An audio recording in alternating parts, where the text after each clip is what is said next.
Welcome back, APUSH students. Today is Chapter 9 of the American Pageant, titled The Confederation and the Constitution.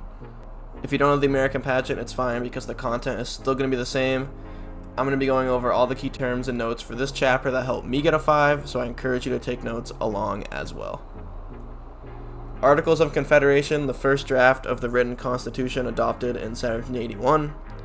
It established how the centralized government in America would act after America became independent from Britain.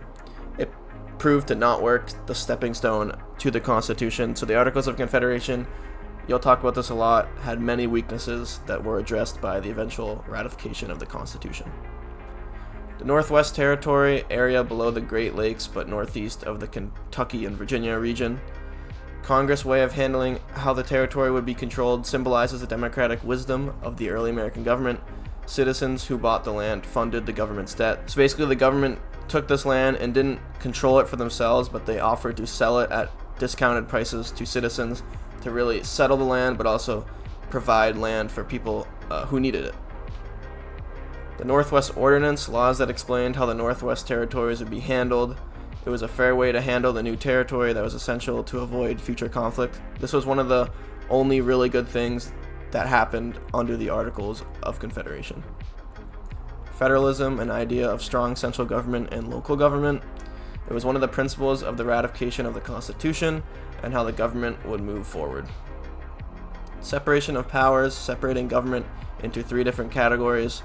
It prevented one body of government getting too powerful, helped to keep power in check. So this was, of course, the judicial branch, the legislative branch, and the executive branch. Land Ordinance of 1785 established how the Northwest Territory should be handled economically. It was important to help repay the national debt and control land expansion. Shays Rebellion was a rebellion among poor farmers in Massachusetts against the government. This rebellion really highlighted the economic struggles that took hold amongst the people after separating from Britain. Basically, all these poor farmers rebelled against the government because they were trying to increase taxes in order to pay off all their war debts.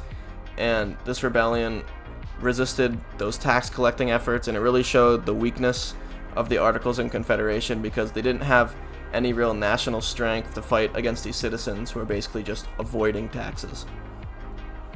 Virginia Plan was a plan for government proposed by Virginia.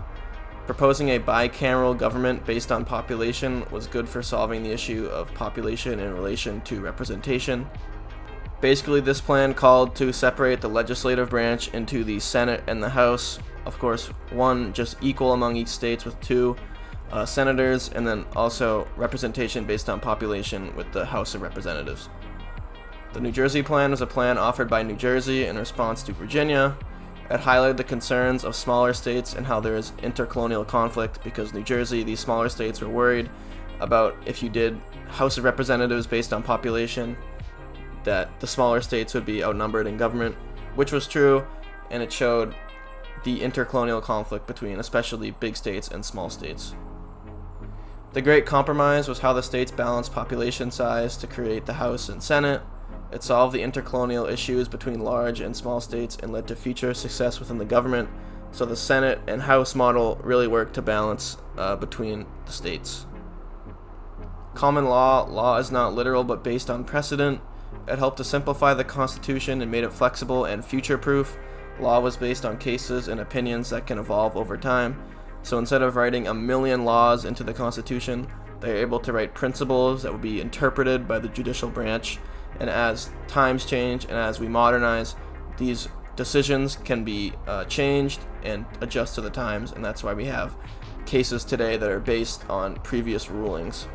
Civil law are literal legal codes that defined laws. It contrasted the basis of the American government, significant in many Eastern governments. So this model of having every law written into a specific code is more of an old model of government that didn't really take complete hold in the Americas. 3/5 Compromise, rule that established a slave as 3/5 of a person in population. It was a compromise among North and South who wanted to balance state influence based on population and size.